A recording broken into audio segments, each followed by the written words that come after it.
Bismillahirrahmanirrahim. Assalamualaikum warahmatullahi wabarakatuh. Selamat malam. Welcome back to my page official channel. Ya guys, kembali lagi dengan saya. Ya tentunya Imelda Syafrin Aldi dengan nomor BP 2103104 dari kelas 1A di 3 Sipil Listrik jurusan Teknik Elektro. Mohon maaf itu di slide-nya lupa bikin keras guys. Yaudah, kali ini videonya akan sama seperti yang kemarin-kemarinnya, penjelasan dari tugas mata kuliah instalasi listrik 2 yang berjudul ruang lembab termasuk ruang pendingin, ruang sangat panas dan ruang berdebu. Sebelum mulai mungkin agak minta maaf ya guys, suaranya agak sedikit serak soalnya lagi nggak enak badan. Betul bukan covid ya, bukan covid. Oke. Baiklah, untuk materi pertama mungkin adalah ruang lembab termasuk ruang pendingin. Nah, untuk contoh dari ruang lembab termasuk ruang pendingin sendiri ialah hot storage atau ruang pompa yang gambarnya dapat dilihat di slide atau di layar.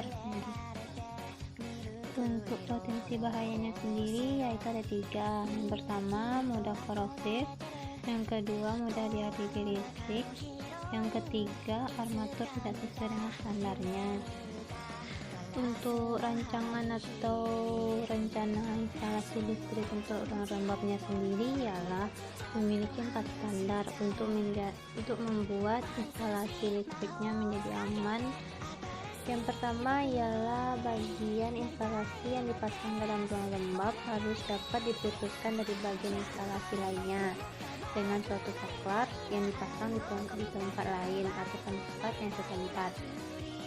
Yang kedua ialah benda bantu yang terbuat dari besi harus dilapis seng atau dicat dengan cat yang bebas atap dan tahan lembab. Selanjutnya yang ketiga yaitu mesin dan pesawat harus disusun dan dipasang sedemikian rupa sehingga air tidak dapat terkumpul di dalamnya.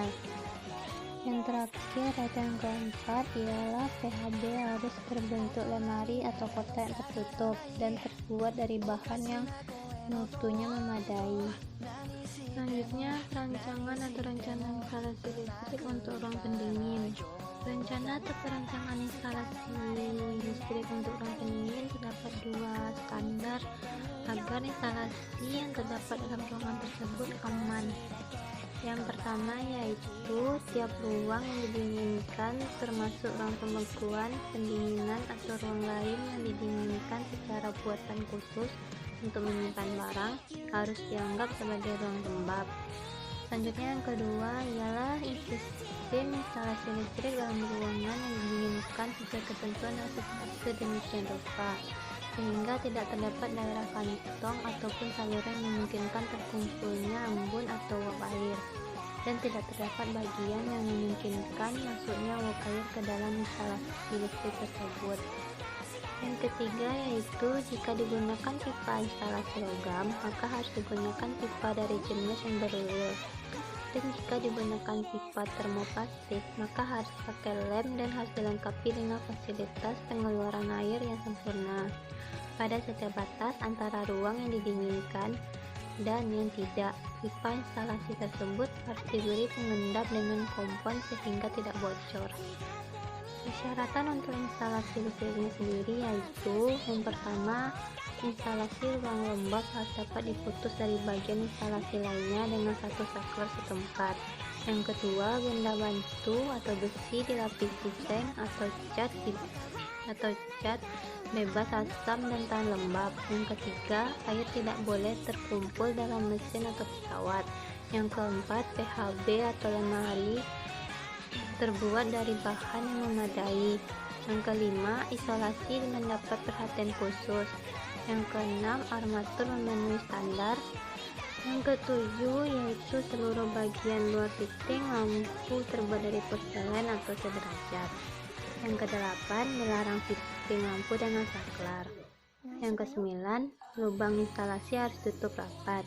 Yang ke-10, instalasi yang ada sesuai kebutuhan. Yang ke-11, motor yang dipakai harus sesuai dengan pelindung kedap percikan. Potensi yang ada terdapat dalam ruang lembab atau ruang pendingin ialah: yang pertama, dalam kondisi lembab atau basah, peralatan yang tidak sesuai akan mudah korosif. Yang kedua, pemakaian armatur yang salah akan dapat menimbulkan kecelakaan. Yang ketiga, yaitu ruang lembab atau basah akan sangat mudah mengalirkan aliran listrik. Yang keempat, yaitu pemilihan radar atau aparat yang salah dapat menimbulkan kecelakaan. Selanjutnya yang kedua, yaitu ruang sangat panas. Potensi dari bahayanya tersebut ialah dapat merusak dan melumarkan penghantar listrik maupun peralatan listrik. Mohon maaf sebelumnya guys, ini baiknya agak berserakan, belum bertugas. Yang kedua, yaitu membahayakan pekerja. Yang ketiga, kemampuan instalasi berkurang atau rusak. Untuk persyaratannya sendiri ialah: yang pertama, peralatan perlengkapan atau armatur yang memadai dan hanya armatur penerangan, pesawat pemanas, dan alat perlengkapan lainnya beserta penghantar yang bersangkutan itu saja yang boleh dipasang di tempat itu. Yang kedua, instalasi penghantar regang dengan isolator maksimal 1 meter atau kabel tahan panas. Yang ketiga, yaitu penghantar telanjang dengan bahaya mekanis harus dilindungi dengan selengkup logam yang kuat atau dengan alat yang sama mutunya untuk mencegah bahaya sentuhan. Yang ketiga, yaitu ruangan berdebu. Partikel kecil dalam atom yang bertumpuk disebabkan oleh berat sendiri dan tetap dapat juga mengambang di udara untuk sementara waktu. Debu konduktif kecil dari 103 meter mudah terbakar. Untuk potensi bahayanya sendiri ialah: yang pertama, kondisi tertentu mudah terbakar.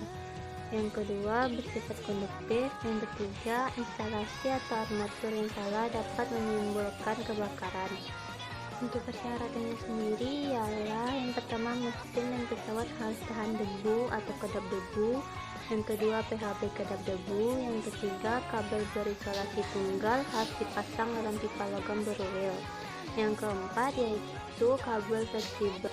Untuk perlengkapan portable harus kedap debu. Yang kelima, fitting lampu pijar harus memenuhi 53321 atau porselen. Selanjutnya yaitu ruang dengan gas, bahan, atau debu yang korosif. Yang pertama, yaitu untuk ruang dengan gas atau debu yang korosif mengacu ke pabrik IEC. Yang kedua, mesin, pesawat, dan penghantar listrik serta pelindung yang bersangkutan harus didesain, dilindungi, dipasang, dan dihubungkan sedemikian rupa sehingga tahan terhadap pengaruh yang merusak dari bahan, debu, atau gas yang korosif itu. Baiklah, mungkin hanya itu penjelasan dari saya. Jika terdapat kesalahan kata, kesalahan teori, atau kesalahan penjelasan dari saya mohon maaf sebesar-besarnya. Di sini saya hanya belajar dan mencoba untuk mencari ilmu yang baru. Assalamualaikum warahmatullahi wabarakatuh. Selamat malam semua. Thank you. Bye bye.